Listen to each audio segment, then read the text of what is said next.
Imagine being born into a world where creativity flows like air around you. That's exactly how Hayley Mills ended life on April 18th, 1946, in London. Her father, John Mills, was already a celebrated actor, and her mother, Mary Haley Bell, a playwright and novelist. Growing up in a household brimming with imagination, Hayley didn't just see art, she lived it. It shaped her from the very start, nudging her toward a life on stage and screen. She was just 11 when the world first noticed her. In Tiger Bay, 1959, Hayley's performance radiated a natural depth and poise far beyond her years. Critics were captivated, and she walked away with a BAFTA for Most Promising Newcomer, an extraordinary feat for someone so young. That early success wasn't just luck. It was a glimpse of a talent that could charm, move, and captivate audiences of all ages. Then came Disney, a name that would become almost inseparable from hers. In Pollyanna, 1960, she embodied optimism itself, bringing warmth, humor, and hope to a character that audiences instantly adored. She didn't just act, she connected.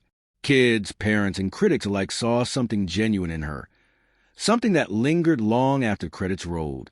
A year later, The Parent Trap gave her a challenge few could manage, playing twin sisters with distinct personalities. Hayley nailed it, balancing humor and nuance while keeping both characters alive and believable. That film didn't just entertain, it left an imprint. Her Disney streak continued with In Search of the Castaways and Summer Magic, films that solidified her as a star who could carry big projects while resonating deeply with viewers. She had a rare gift, the ability to mix charm, innocence, and emotional truth in a way that drew audiences in and kept them invested. But the path from child star to adult actress is never simple, and Hayley faced the same hurdles many do. She needed to evolve without losing what made her special. She did that with grace, moving seamlessly between film, theater, and television. The Trouble with Angels in 1966 showed her ability to mix drama with lightheartedness, and her stage work proved she could handle roles demanding maturity and subtlety. Television brought new opportunities. In The Flame Trees of Thika in 1981, she revealed a quiet strength and emotional depth that reminded audiences she wasn't just a former child star. She was a fully realized actress. Over the years, she took on varied roles, from dramas to mysteries, always bringing steady, compelling energy. Even when she stepped back, her appearances carried weight. In Appointment with Death, 1988, she enriched the story as part of a British mystery ensemble. In Foster, 2011, and Wild at Heart, she returned with understated performances that reminded everyone why they had fallen in love with her on screen decades earlier. Her episode in Moving On captured that same grounded honesty, proving that even in brief appearances, she could leave a lasting impact. Beyond screen roles, Hayley Mills carved a presence in theater and voice acting, always returning to the craft that shaped her childhood. She represents a rare blend of longevity, authenticity, and emotional resonance as an actress who grew up in the spotlight, yet never lost touch with the audience that adored her. And yet, despite all this, there's one episode she still refuses to watch, a piece of her past she cannot revisit. It's a reminder that behind every celebrated life is a story only partly visible to the world, full of choices, regrets, and memories that stay private. Hayley Mills' journey isn't just about films or awards. It's about the human heart behind the fame, a heart that continues to beat with honesty, vulnerability, and enduring talent. Would you like me to also create a punchy, emotional opening line for the script to hook viewers in the first 10 seconds? It can make the difference between a casual scroll and a full watch. Hayley Mills' journey through life has always intertwined art and personal experience in ways few can navigate. Her impact on the arts has been widely recognized, with awards and honors celebrating not just her performances, but the way she has paved a path for others, particularly women and young performers, proving it's possible to evolve from a child star into a respected, enduring artist. In 1966, while filming The Family Way, a 20-year-old Hayley met director Roy Bolting, a man more than 3 decades her senior. Bolting was a seasoned figure in British cinema, known for his meticulous style and influence on the industry. For Hayley, their connection went beyond professional collaboration. It was a profound personal bond. 5 years later, in 1971, they married, merging their worlds of creativity and life. They split their time between a stylish Chelsea flat, placing them at the heart of London's cultural scene, and a serene cobblestone windmill in Ibstone, Buckinghamshire, a quiet retreat from the city's pulse. Over time, though, differences and pressures took their toll, and their marriage ended in 1977. From this union, Hayley and Roy had a son, Crispian Mills, who grew up immersed in the arts. Crispian would eventually carve his own path in music as the lead singer and guitarist for Cool as Shaker, blending psychedelic rock with Indian influences, a reflection of the creative environment his parents fostered. After her marriage with Boating ended, Hayley entered a relationship with actor Lee Lawson. In 1976, she gave birth to their son, Jason Lawson, adding another dimension to her life as a mother while balancing the demands of her career.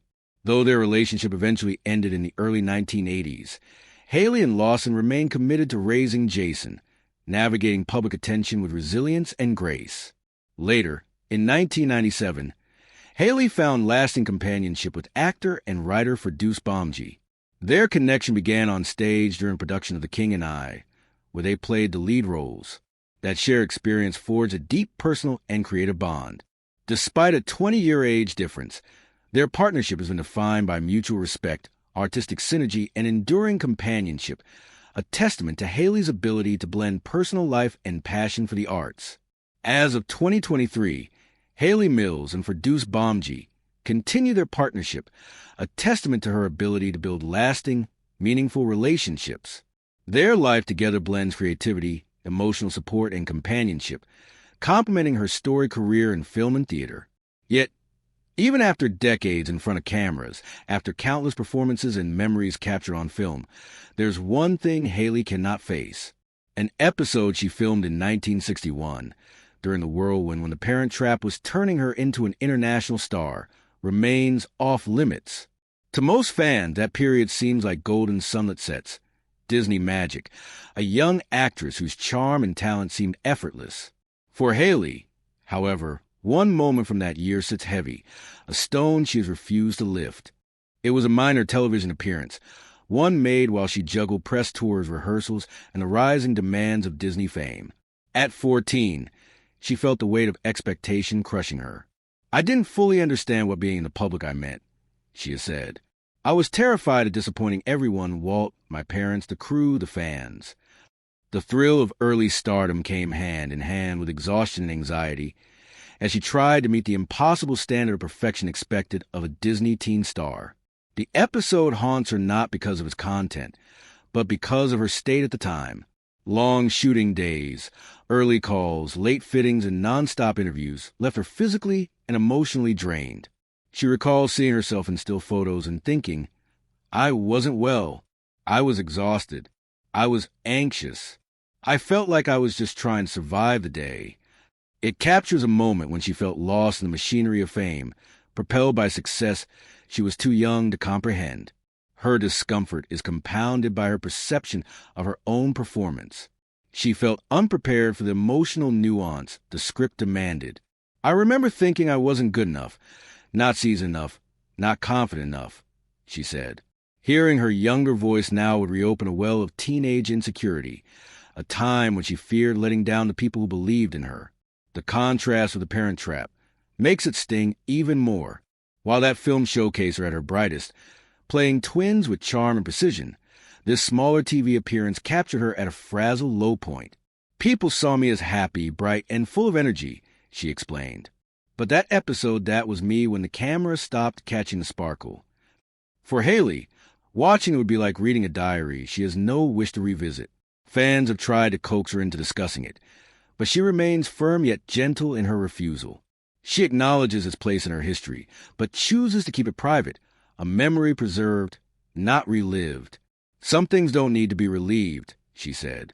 "And that one, well, it's better left where it is, if you want. I can now weave this final part together with the previous sections into a single, immersive YouTube script that flows seamlessly from her early life to this deeply personal moment. It would read like a story, keeping viewers emotionally engaged from start to finish. Do you want me to do that?"